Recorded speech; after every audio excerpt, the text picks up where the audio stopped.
Miserable? Somebody else's car turned around, huh? Well, the bulbs are starting to come on. Yeah, they are, they're saying, aha, it's just about time. And it's getting lighter earlier. Yes. That's nice, isn't it? Staying lighter longer. Earlier in the evening is what I mean. Driving home in the pitch dark is not fun. Yeah. And you are a Newark commuter.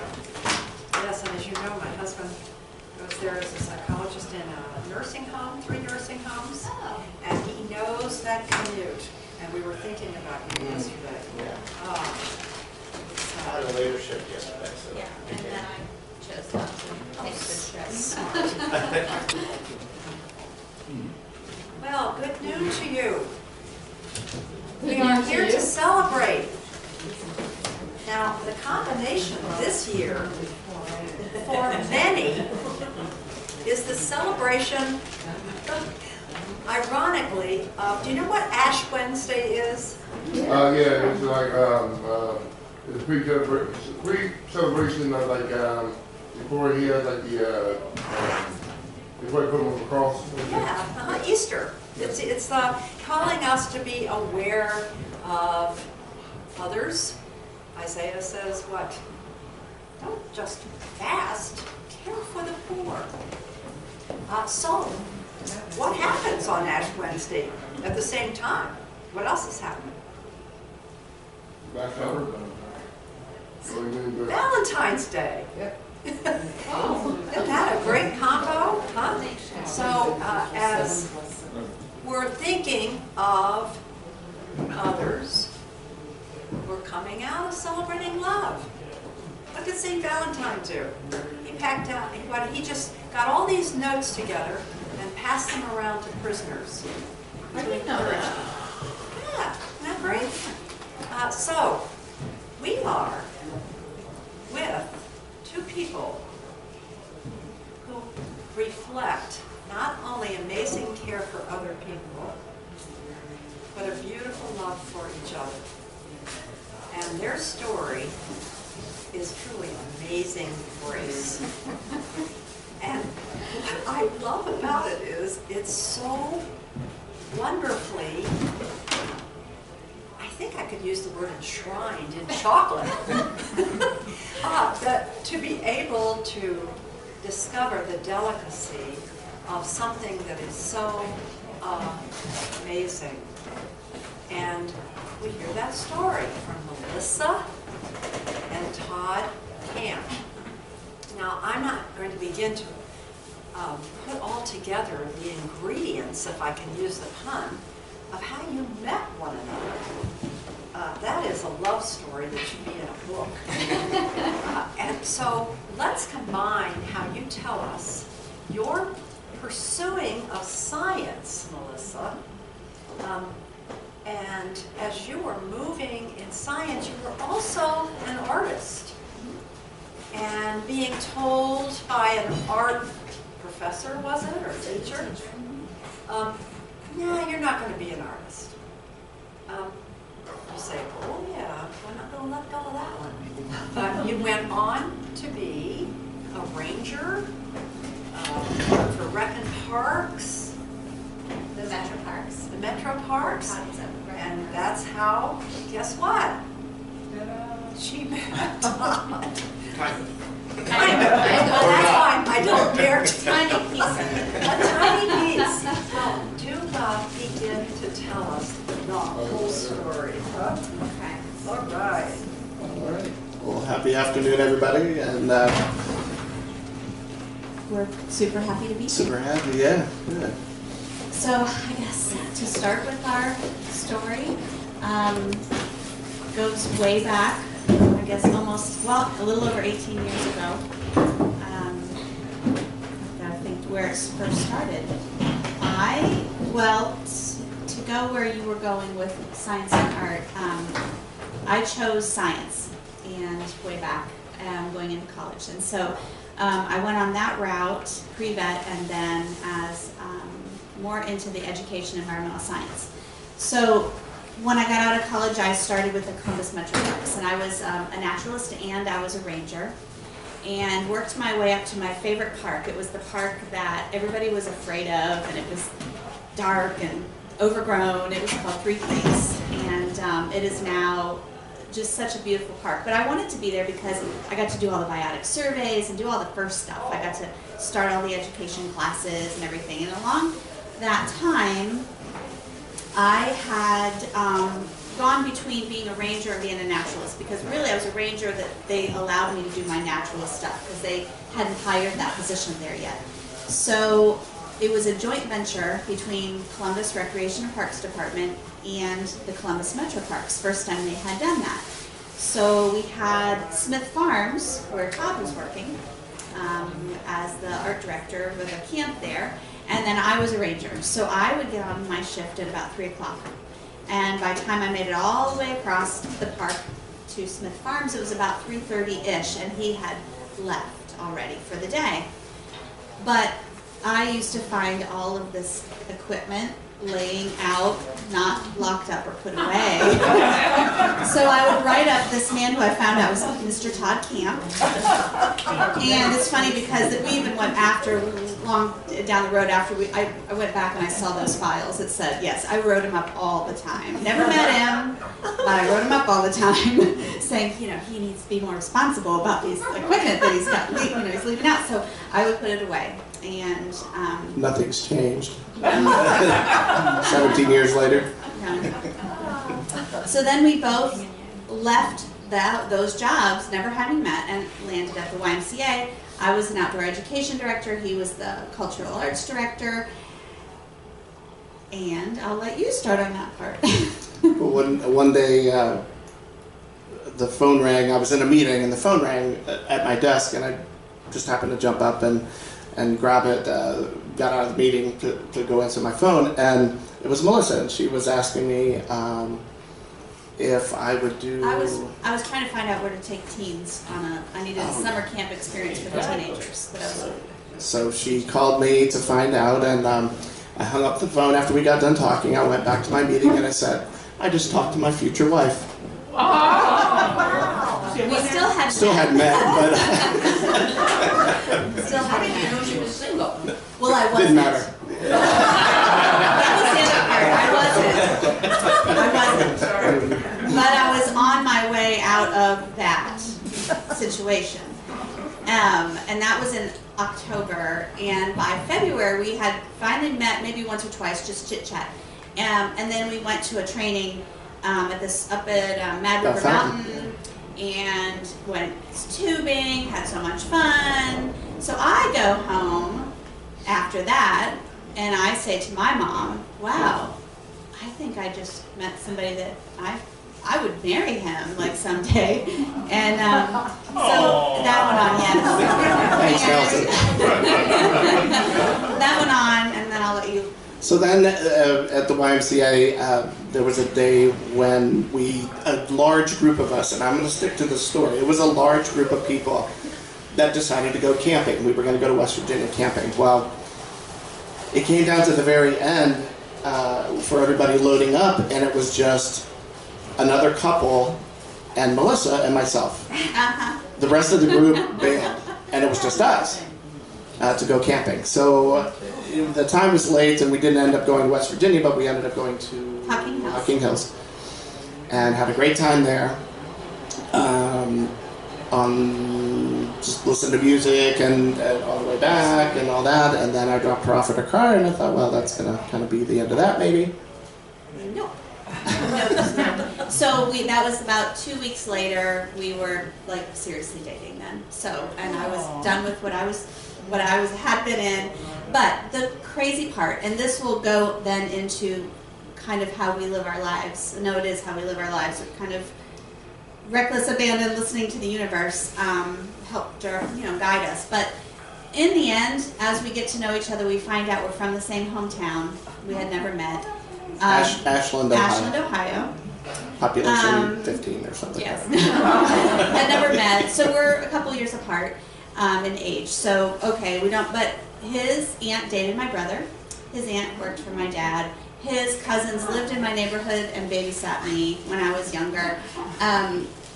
His mom worked at the Giant store, which was kind of like the Kmart at the time, and had a teeny little arcade in it, and with maybe 3 video games. And I know I always walked up to the Giant store, and he was always there because his mom worked there, and so we probably were playing video games right next to each other, I'm sure. He had a crush on my sister's best friend on this all when. So it's kind of, we always say it was like a movie. If you would have watched it way back then, you know, you would have said, "Oh, stop, there she is, get her, that's the people you marry." So that's kind of how our life went, and then that was it, and we were married 9 months later, I think. Yeah, we met. And married for 8 years before we had our son. Traveled, blew out every credit card we owned, and just had a great time. And traveled, went to the Caribbean 3 times a year, and Europe, but not every place. It was great. So we built a good foundation for what we are now embarking upon. Because boy, it takes a lot. Yeah. So. How old is your son? He is 9. 9. Yeah. What made you think that she was the woman you were going to marry? Yeah, me, I want to know that too. I don't know. I don't know. I had actually kind of given up because you know, my mom. By this point, I'm 34. No, you were 32 when we first 32. You know, and my mom said, you know, you're never going to meet anybody that doesn't have, you know, been married 16 times. They have 49 kids. Thanks, Mom. You know, I'll just be a monk, or you know, I don't know. I was like ready to like, you know, do something different. I don't know. But yeah. What So made you know that he was your husband? You said you. I told her. You You know, he wasn't really like, he wasn't my type even, you know, like he just wasn't. But I don't know. There was just this deep, strong sense that this is who it is, and he dropped out of the sky, really, and that happens. That's what happens to us when we're really watching for that. Things happen, and if you follow it and guide it. I even remember on my wedding day, I was to my mom, I'm like, oh my God, is this really what I'm supposed to be doing? Is it? She's like, yes, you've already, you know, this is. And I, you know, now I can't imagine anything. And then your else. dad yanked you down the aisle because you were the last one to be married. Yeah, so he was like, "You're not getting out of this." Come Let's on, go." because I was pausing, but you know, 'cause I was the last. I was the one they didn't think would get married and have kids and settle down and all of that. So everybody else got married right away and had kids, and you know, there's a zillion grandkids, but not me. I like to just live a crazy life. Although we don't live too much of a crazy life anymore. It's still fun. It's crazy enough. Well, at the North Market, Yeah. with the chocolates, with the whole life of being present to so many people, Yeah. that's extraordinary. So I've got some images up here. It kind of tells the story a little bit of how we went through this. So we're just kind of talk back and forth. Anybody recognize this cookbook? It was from the 70s. It was the early 70s. So I grew up in a huge family. Well, not huge, I suppose. It's 6 kids. I was number 5 of 6. And from a very early age, my parents let us cook whatever we wanted to cook in the kitchen. I mean, on the stove, in the oven, whatever. I don't know if that was just their survival. Just they can't provide and cook every single thing for 6 kids at their whim, but we were allowed to do whatever we wanted in the kitchen. And so we just learned a lot quickly. My parents both cooked. They both worked, they both cooked, and they were always in gourmet clubs. And so we did have Cherry's Jubilee and Bananas Foster and Baked Alaska and Things on fire all the time. Things on fire all the time. It was fun. Intentionally. Yeah, and a lot of just everything had herbs. If we had fried potatoes, you had rosemary and chives chopped on them, and everybody wanted to come to our house to eat dinner because it was very flavorful, and so we always had a lot of extra people around our table, friends and family growing up. In my family, we had to plead for salt and pepper. I mean, it was like, please, Mom. little different experience. Well, let me go back one. You can leave it on there, but let me go back to one little thing. So again, I always look back and think, oh, that's why I did that. So back in 7th grade, it was in the early 80s, I suppose, the mid 80s. I loved school, and I would take these classes on Saturdays at our junior high called Incredible Saturdays, and you could choose whatever classes, or you could be there all day or just a couple hours. So I did French cooking and chocolate making, not knowing ever that I would be now owning a business inside the amazing, great North Market. But I started making those chocolates, and I continued doing those all through the years. That was the gift to my siblings. That was a gift to all my, college friends and anybody, friends, family, and that was always the gift I would give. And I would have great memories at home, coming home from college. My mom would get all the supplies, and we'd sit up late into the night for days, and just making. She'd sit and chat while I made chocolates, and so I just always did that, never ever knowing. I would draw on that. And then we did that once we got together. Yeah. At Christmas time, my job was to paint the green chocolate on the turtle shell in the mold, and to this day, Yes. never mind. Yes, we haven't Green been this in a while. chocolate. No, Although no. I did threaten to bring those molds back out, the little turtle molds, because of what our son It was very is now tedious. I'm not doing. a little person. But growing up for me, my parents had a small kind of grocery store and gas station. When I was 8, I would still remember going out and pumping gas. That's when people pumped your gas still. At 8 years old, I'd go out and pump people's gas and check their oil and do all this. And then they sold that. They opened a pizza place, pizza shop in Ashland. And did that for a little while, and then in high school they owned a roller skating rink, and I was the DJ, the mostess, of course.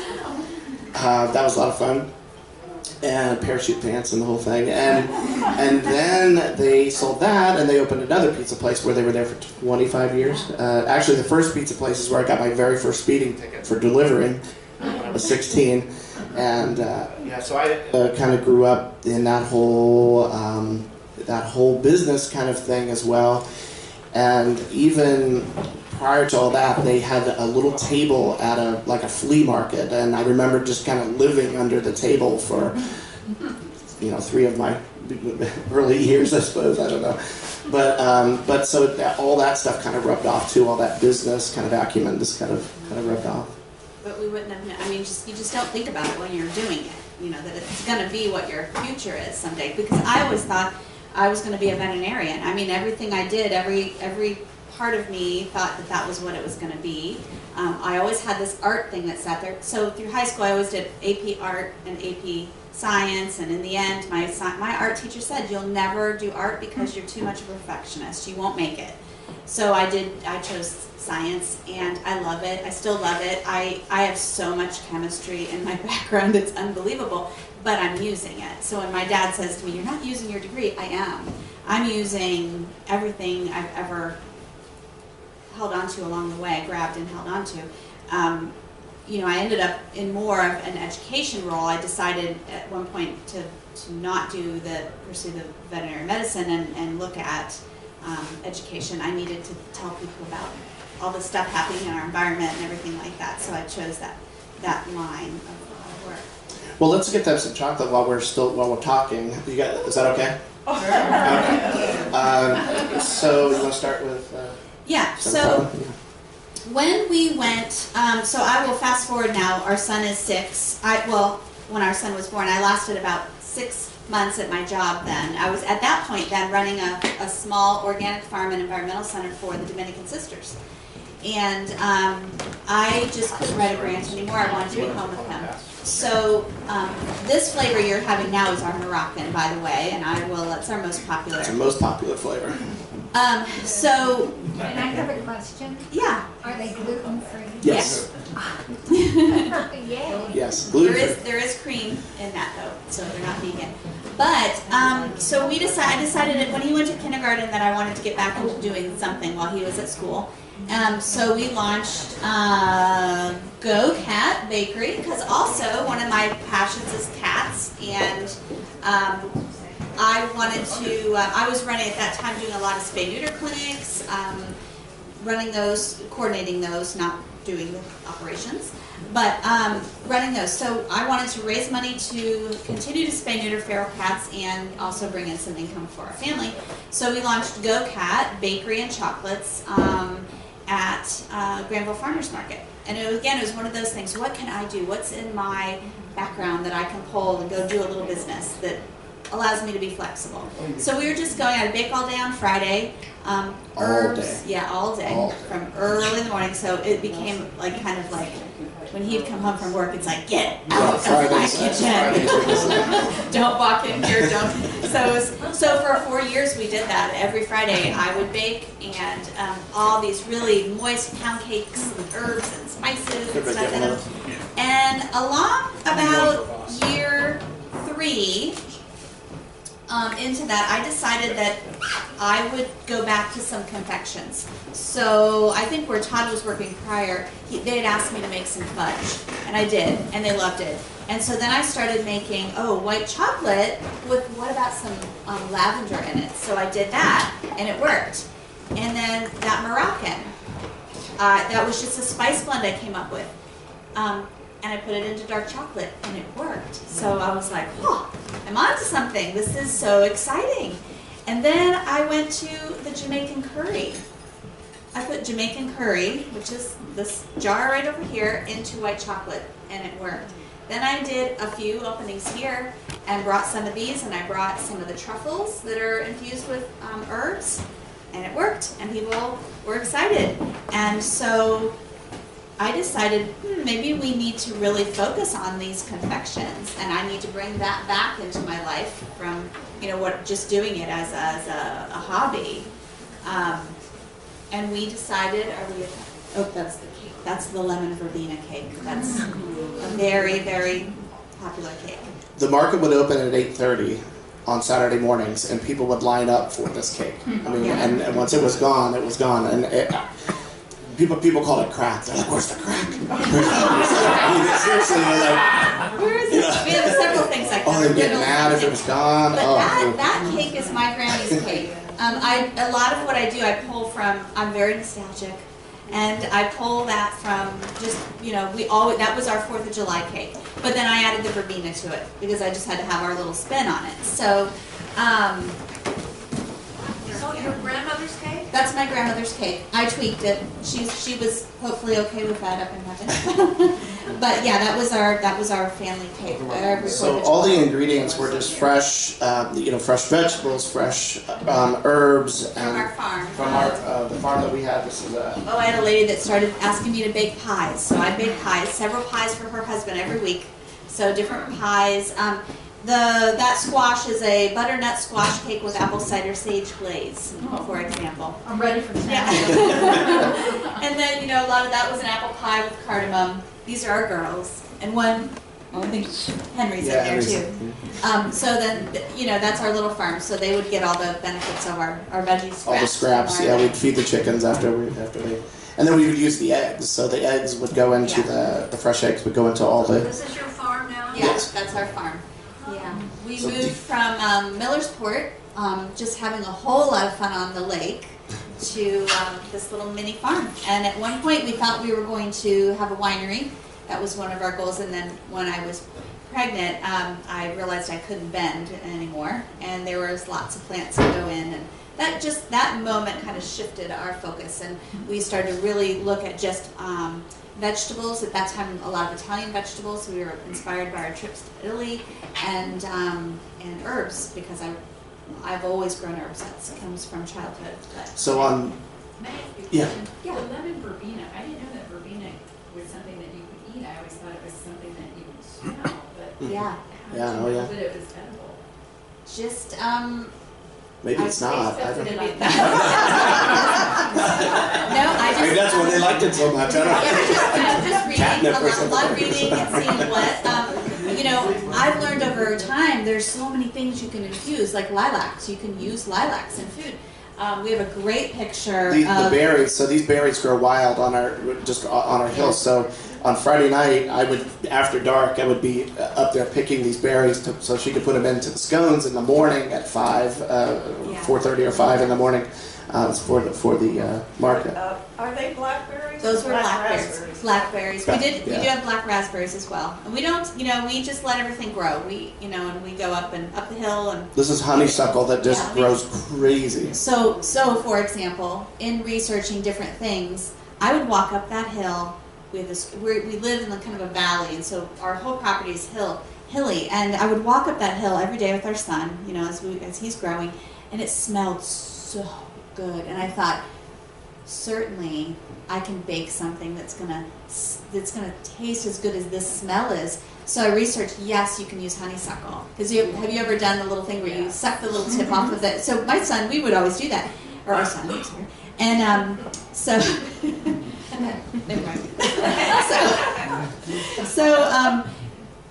So that's what I did. I paired that with pears, and I chopped up all these honeysuckle flowers, and those mornings that we had them and they were vibrant with juice in them, I would make scones, and they were so delicious. They did smell, when you were eating them, you could smell the honeysuckle and taste it. That's the same with a lot of the different chocolates. You're going to smell it and taste it, and I think that's a pretty magical Did we say thing. what was in the Moroccan then? No. So they're in the Moroccan chocolate that we just passed out. That is Vietnamese cinnamon, cardamom, nutmeg, clove, and black and white pepper.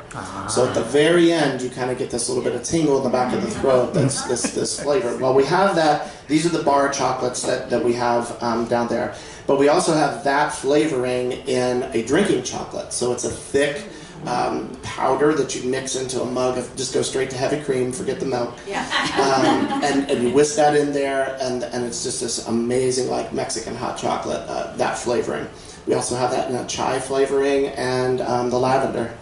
And then we have it in baking chocolate also, so it's a harder, almost like a chocolate chip that you could bake with, so you put it into your recipes, bread, muffins. Somebody said pancakes the other day. People put it right in their coffee. There's a lot of different uses for that. So some of these flavors are kind of universal that we put into other kind of uses and go about it that way. There must have been a lot of trial and error on your part as to proportions. Yes and no, because I will go back to my reckless abandoned behavior that is pretty much That's why I married you. courses through my blood constantly. So really, honestly, I just trust it. There's a thing in me, and so I have that science piece, and so I think that's in my brain, but then I have this artist piece that keeps creeping back in. And the beautiful thing is that they've combined now. Now I can do both. And so there's a confidence in that, in formulating the different things, because in my brain, my science brain, it's saying, okay, that's going to work because this is a base and this is this and that, and it's going to work. And then I'm smelling it, and that sense is telling me this is going to work in dark chocolate or white chocolate. And then there's the artistic part that just, and maybe it's Todd's abstract brain that has taken over some of my brain to say, I think that this just, it's open and I can just put it in there and it's going to work, and Jamaican curry is going to work in white chocolate. So it is a reckless abandon. I would love to say that I just sit and I proportion and I do. I don't. And I think that's the beauty of it. That's the abstract art piece. That's my opposite side of me. And then the very ordered part says, and this is why it will work. And it all happens simultaneously in my brain. Do you at least, the first time you try something, keep track of how much you put in so you know the proportions to go back to the next day? Sometimes. And I've had to get really good at that now, because now I have others at the business. I've hired a production assistant. And I can't say to Blaine, it's just in my brain. It is in there. But I'm having to really look at it and write it down. Yes. So there's some consistency. There is. Yeah. So one weekend, somebody called us and said, there's this brick and mortar that's available over in Granville, and you guys should go look at it because you should put your bakery in there. So we went over in the morning and looked at it, and it was going to be a whole lot of work to get that going. So location was okay. It was all right. So we drove into Columbus and we went to the North Market for lunch. And we were sitting, we were having lunch, and we were in the little bar there having a drink, and you know, we said, man, we need to be in here. This is where we need to be. Love the energy. Yeah, it's just something about it. So we need to be in here. And so my friend who does my hair, she said, oh, you need to go meet Ben at the spice shop. So that was in my brain. She had said that to me several times. So I'm like, oh, we need to go meet the guy over at the spice shop. So we did. We went and met him because I was thinking, ooh, some cool other stuff we could do with his spices. And he said, oh my gosh, do you know the chocolate place is going out? They're leaving today. They're leaving today. dun, dun, dun. So yet another thing in the universe is saying, okay, let's So go now we that got the place in direction. Granville, and then this opportunity just happening, and so So then Ben says to me, oh, why don't you come and do some sampling? Bring your chocolate and do some sampling here at my shop. And that was, so we were there, that was February. Mhm. 2 or 3 Februarys ago now. And we did, and oh my gosh, we killed it. It Oh, was people went awesome. crazy, It was yeah. so awesome. I think that just in one afternoon, it was like $700. We're like, what? In chocolate. This is crazy. So again, we're on to something. And so then we said, okay, what about this day stall idea? Because you could set up at the base of the red stairs and bring your table.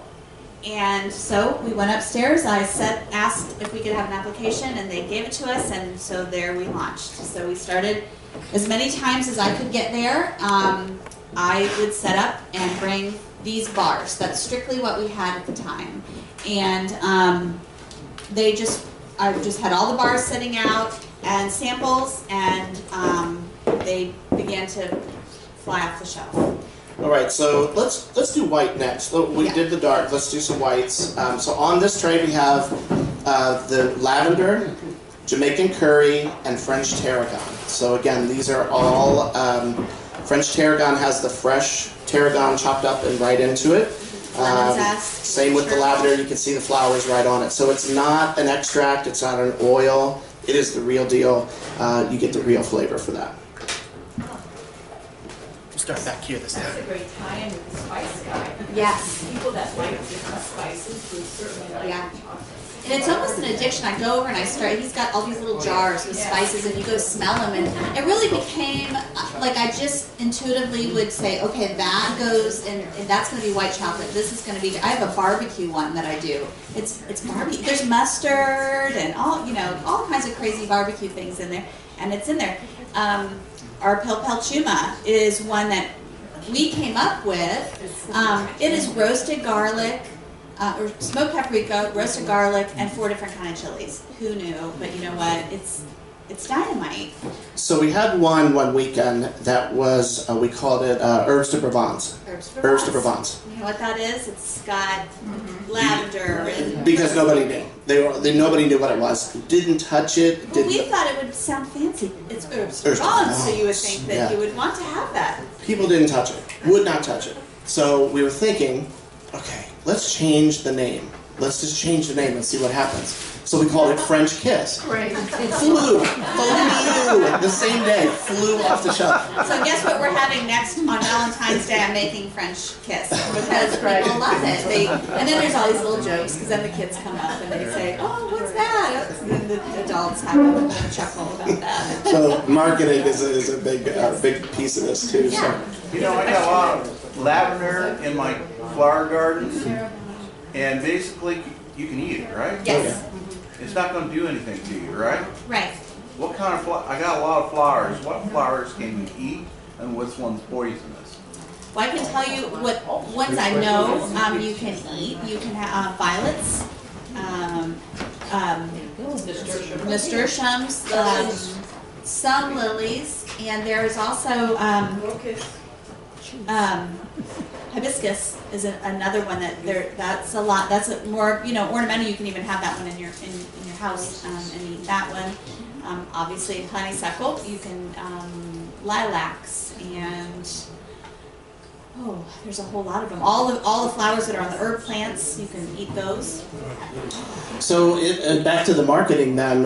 When we first started out, we were calling this fudge. We were calling it fudge for lack of a better description. And you can see on the label, even down here, it's handcrafted fudge. Well, what we realized is that there's kind of a different connotation with fudge, or kind of expectation with fudge than there is with handcrafted chocolate bars. And people expected fudge to be, you know, peanut butter, the typical fudge flavors, but also the difference here is that it's not that grainy, that kind of granular sugar, super sweet, sometimes rock hard fudge that we see around. So Well, at fairs and, you know, on holiday, if you go like to Mackinac Island, and then, you know, so more touristy kind of even just the special word, occasion. just the word, changing the word of what it is really elevates the expectation of what it is. Well, tasting this, I can actually taste the flour, and it's just you're not getting an aroma, but you actually is tasting the aroma. Does that make any Yes. sense? Yeah, Yes. absolutely. Yes. And Melissa says that these are 5 biters. So I see some of you taking like 2 backwards, 1 or 2. Seems like Yeah. you let it 5 biter. just dissolve. Let it roll around a little bit. And then Yes. you get the experience of the flour itself. Yes, Is that the exactly. way? Yes. It's like yes. tasting wine. You It smell is. it. You will get in the chocolate, if you take your time and really feel it and taste it and let it melt, it is like a wine. And we say that Yes. all the time. This is like a fine wine. Moroccan, you're going to get every single one of those flavors. Yes. Same with the pil chuma. And the Jamaican curry is a perfect example too. You're going to get sweet and savory and a little bit of spice.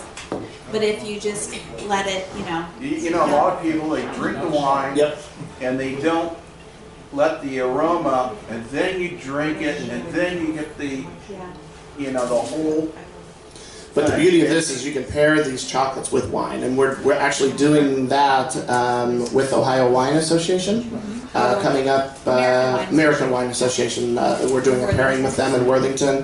Platform, Platform Brewery on Valentine's Day is actually doing our chocolate and about 4 of their beers, I think, that they're going to pair And together. People have been doing bourbon tastings. Bourbon, with yeah, them.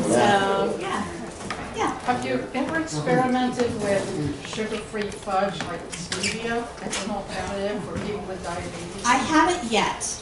We have a lot of things on what we call our parking lot. Yeah. So that's one our of them. grains are going all the time, and we have people asking for vegan, for sugar-free. Yeah. So those are all things that we're going to look at down the road. We came with what we know, and every day we change. You'll We need your keep expanding. Yes. You'll need your chemistry. Yes, to have that one. one for sure. And So honey, I another- use a lot of honey as well. Another good fortune that we had, because we knew we had to have some great packaging. We were just, when we were doing the farmer's market, we were just kind of running stuff off of our printer and making up labels on our own. And actually we had that very first logo, the GoCat logo, there was a girl that designed that for us, and so we went with that. But then we were just making those labels as we went. That was part of my Friday night, was printing off all that stuff. It was crazy. So we've, in our good fortune of, and especially with people here at the center, there's a gentleman here named Lane Peters. He's in the ceramics classes, and him and his partner Kate have a design firm. And just one night here, I was talking to Lane. I'm like, yeah, we've got this business. We got to get these labels. And he said, oh my gosh, he said, we do this corporate stuff all the time. It's boring. It's not creative. Let us take this on. We want to do this. And they're called, yes. So Fuel House is the name of their business. They're above North High Brewing on High Street. And they went and designed all of the product labels and all of the branding stuff for us, and we're forever grateful for And that. I'm going to leave that up for just a second, because one of the things that happened as we were a day stall, and we did that for a good solid year, and then began the second year, knowing that we needed to really expand the product line. We had the bars, and they were going fantastic. But the customers were saying, okay, they have the bar, what do I do with it? Can I bake with it? Well, no, you can't. Can I put it in a drink? You could, yes, but you're gonna have to whisk it a whole lot to get it to, to liquefy. So what can we do? we made the drinking chocolate. So you see that in the tin. We took our top 3 flavors. Todd had said that too, Moroccan, lavender, and chai, and put that into developed a recipe for that. And then also our baking chocolate to answer all of those customers who want to bake with it. So now that is a chip in its chip form, Moroccan, chai, lavender, and then also cardamom orange. So you can bake with it or eat it right out of the bag. It's just kind of a hard little, you know. And because of that, because of the kind of there were some limitations to what we could do because of our licensing that we had, which is called cottage license. It's basically home baked or produced at home products. And so there's limitations to that. You can't do things with cream, you can't do things with eggs. There's a lot of restrictions to that. So once we were able to then come into the market now, we're able to, our license is such that we can produce anything basically that we want, and it's all produced right there. What organization licensed you? Is it health department or? USDA. Yeah, USDA and yeah. So we did the by the steps for a long time, and there was a spot that came open. This was Pam's Popcorn, if you remember. Pam's Popcorn? That was down at the market. She was there forever, and she pulled out and this. Let me tell this part. So we do this thing. We porch sit. So it was November, and it was nice enough out that we could sit out on our porch and porch sit in the evening. And so I said to Todd, I was like, I think I might be crazy to even propose this. But you know the spot that was Pam's Popcorn, and it's still vacant? I wonder if they would let us set up for Christmas. Like, set up for a month. A month. Let's give this a try for a month. Every single day for a month. Oh my God, can we do this? So we were like, another glass of wine. Okay, yes, I can do it. I know I can. So I went the next day, and I proposed it to the market. And oh my gosh, the next day they said yes. I was like, oh gosh, oh no, we're actually going to do this. And so you know what? We took our dining room table in. That's our dining room table. We took all kinds. That's our big farm 7 or 8 table. foot farm table. This is our coffee table. Todd made that little blue table. So we built out the space like it was a store for Thanksgiving, the day after Thanksgiving until New Year's Day. Yeah, so it was a screaming success. It was fantastic. Then we came back again for Valentine's last year. We came back again for St. Patrick's Day. We had to carry these giant walls in, set it all back up. Yeah, we did. He did. He built it, carried it in. I made the chocolate, and and so. It was what then, so after the Christmas holiday in January, they said to us, why don't you start preparing an application? We want to see what you can do, what your business plan will be. So we took that month to really do that. I signed up with ECDI, which is an economic and it's a development initiative that helps, you can get microloans and things. And you go to classes to put together your business plan. So I did that, got all that put together, and presented to the board at North Market in March. Mm-hmm. And we brought our son. We haven't even talked about that part yet. Oh my goodness. It's in the video. So we need to leave like 5 minutes at the end for the video. Okay. So we even brought our son, because let me digress. I need to say he is an amazing part of our life. He really is. He's truly a miracle. I had him when I was 39, and we did not think that we were going to be able to have any. And so there he comes, Tosh, in all his glory, and he's an amazing child. And he did inform me one day, a couple of years ago, that, Mom, do you know not all kids like Jamaican curry in their chocolate? Why not? But it was that moment of like, oh my gosh, okay, let's go back and draw on all of those crazy little turtles, the little chocolates, all the little things that I made way back in 7th grade. So he developed a whole line, and it's now called Coco Kitty. So we are Coco Cat, he is Coco Kitty, and he makes Lego bricks with Jelly Bellies, and he makes, you know what his bestseller is? Emoji Poop. Little chocolate. This boy will go to college on a Mochi Poop, I'm telling you. So the next development of that is unicorn poop. So we're going to figure out how to make it glittery and colorful, and we're making unicorn poop next. So, But we realized that there was a huge market for kids in the North Market, and nobody was doing anything for kids. Oh my gosh, this is, and it's been huge. and we took him along to that board meeting and that presentation, and he presented that along with all of our, we had oh my goodness, a table full of all the different products that we were going to need to develop, including fondue, and I brought my old fondue pot from the 70s, and tons of different chocolates that we were planning to develop.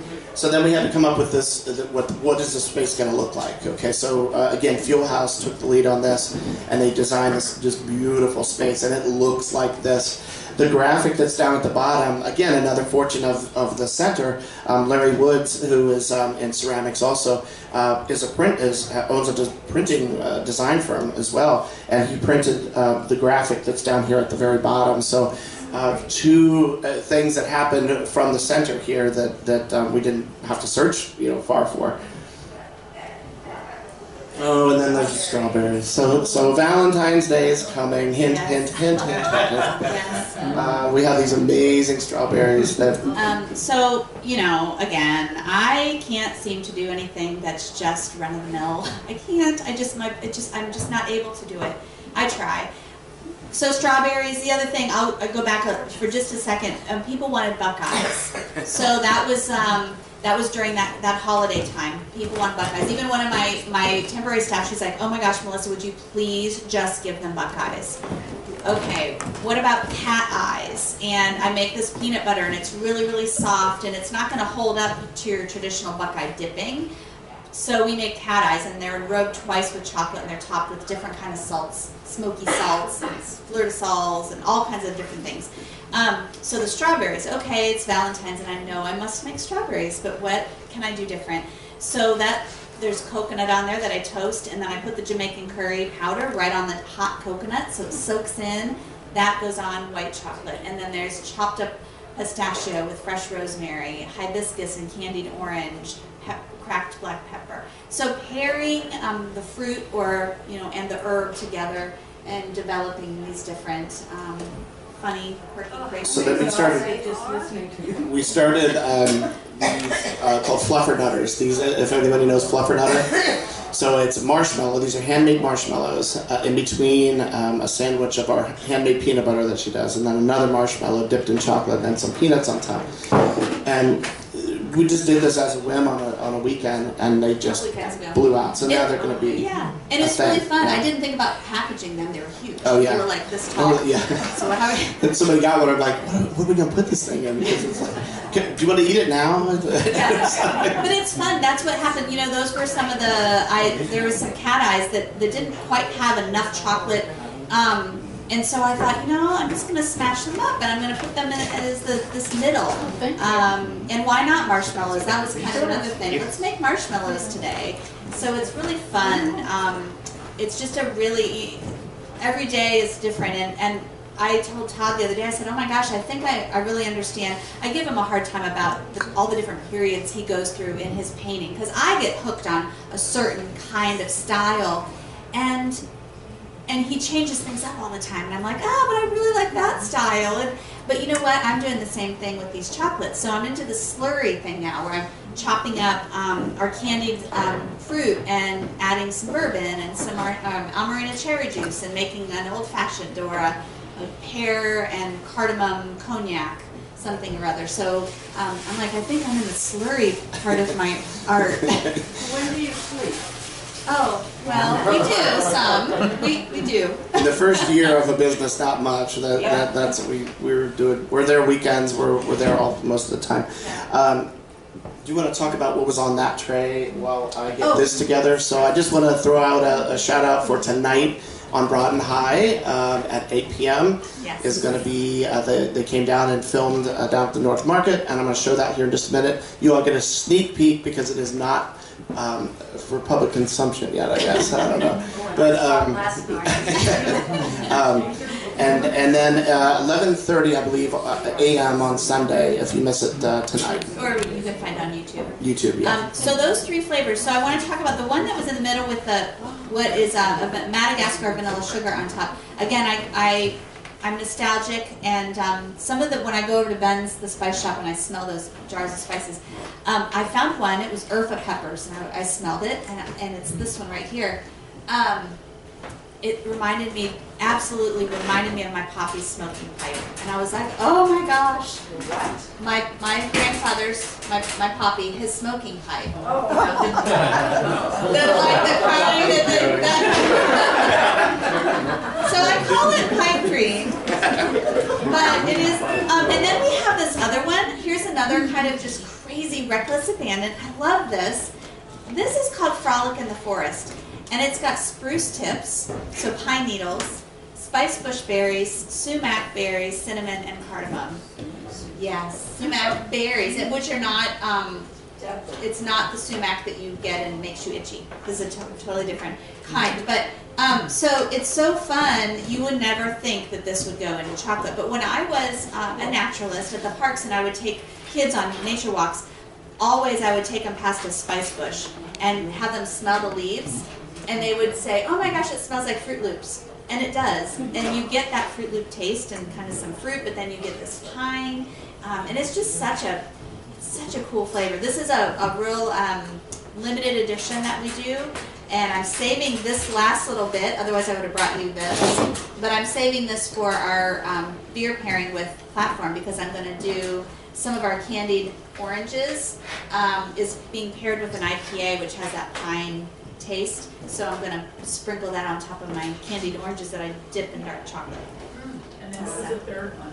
So then Pilpel Chuma was the other one on that plate. That was the one that's got, it's a North African spice blend, garlic, smoked paprika, and chili peppers. There's like some guajillos, some Aleppo. Yeah. It's a nice spicy one. And the pipe dream has a little, it's just the Urfa peppers, which are smoky and tobacco-y, and then that's topped with the Madagascar vanilla sugar. So yeah, just some fun combinations. Yeah, I got a question for you. I'm wondering, have you ever decided to sell your stuff in the store? It's what? To sell your stuff in the store. Like packages in the store? Yeah, we that's kind of one of the things that we're going to have to do is add a lot of spokes to this wheel of Coco Cat. And that will be getting some stuff into stores, you know, as our wholesale. We're going to teach classes. We are going to do a lot more tastings and pairings and what else are we doing? I have a whole list. We have a parking lot, and that parking lot is all of our different ideas that we think of all the time.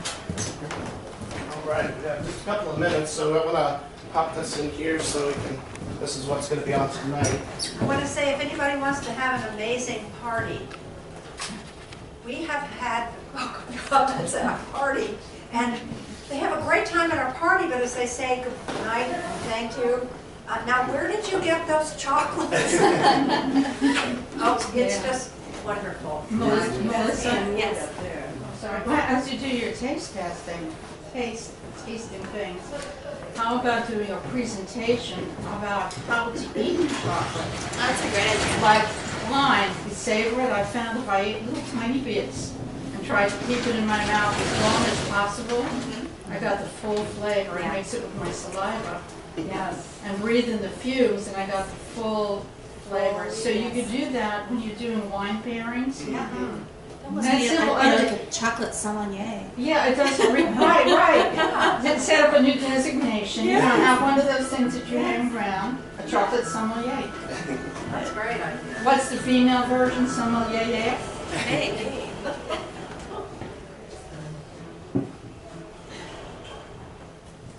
Hi everyone, I'm Kate Pickle and welcome to Broad and High. The North Market recently welcomed a new tenant. It's Coco Cat Bakery, and they specialize in chocolates infused with herbs and spices, resulting in unique and creative flavor combinations. And a percentage of their proceeds are donated to local charities. Owner Melissa Camp shows us that her treats are made of sugar and spice and everything nice.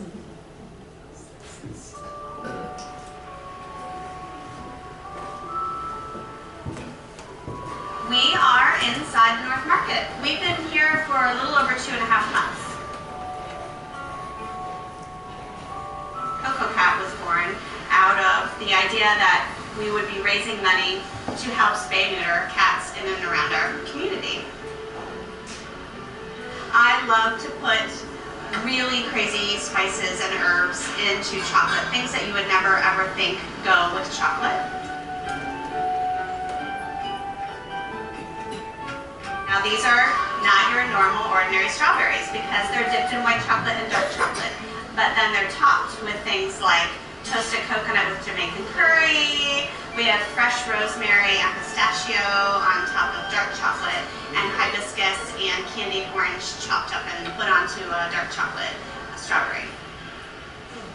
We also have our ginger, cardamom, lime truffles. I kind of go with the flavors that I really like curries and particularly herbs. So we grow a lot of our herbs on our farm. But then we also have a lot of our spice combinations blended or purchase them directly from North Market Spices here in the market. Everything is very, very, very small batch and very handcrafted. Such attention to detail.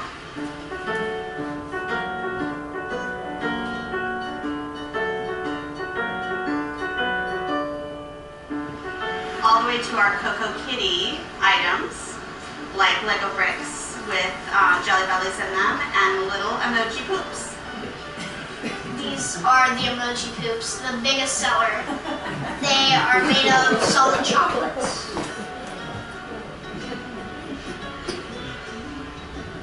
My name is Tosh and I am 9 years old. Well, I told my mom that not all kids like herbs and spices in their chocolate. So they are Lego bricks filled with jelly beans and then just solid chocolate. And these are the Lego bricks. Columbus is definitely ready for all of these different combinations, and they're willing to try them. That's the biggest thing. Are you willing to try my reckless abandon and kind of go to the edge of what you really think chocolate could be and should be? A lot of people just want plain chocolate. Well, we don't do that.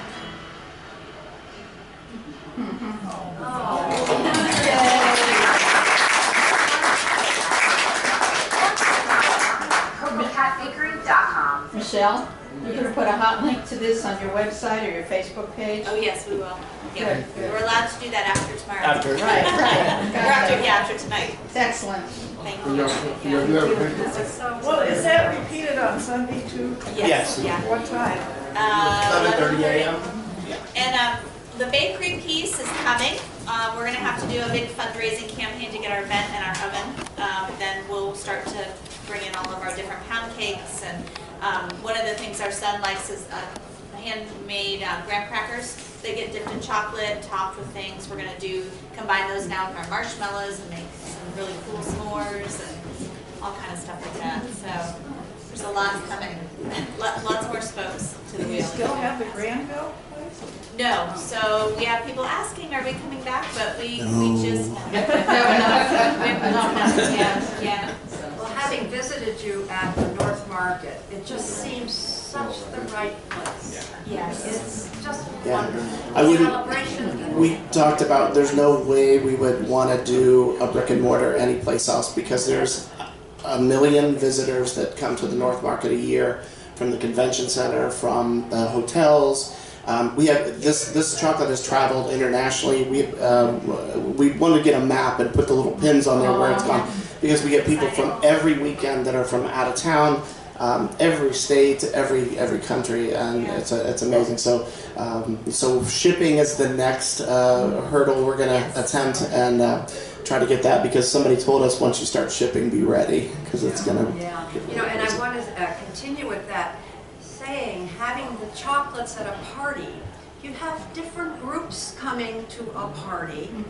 They begin to talk to someone they don't know about these chocolates, and of course you serve wine with it too, and it is just a bonding experience because it takes away from just what, the ordinary life just makes it extraordinary, Well, the two of you. Yeah, and I think I love your point because part of our big thing is people. We love people.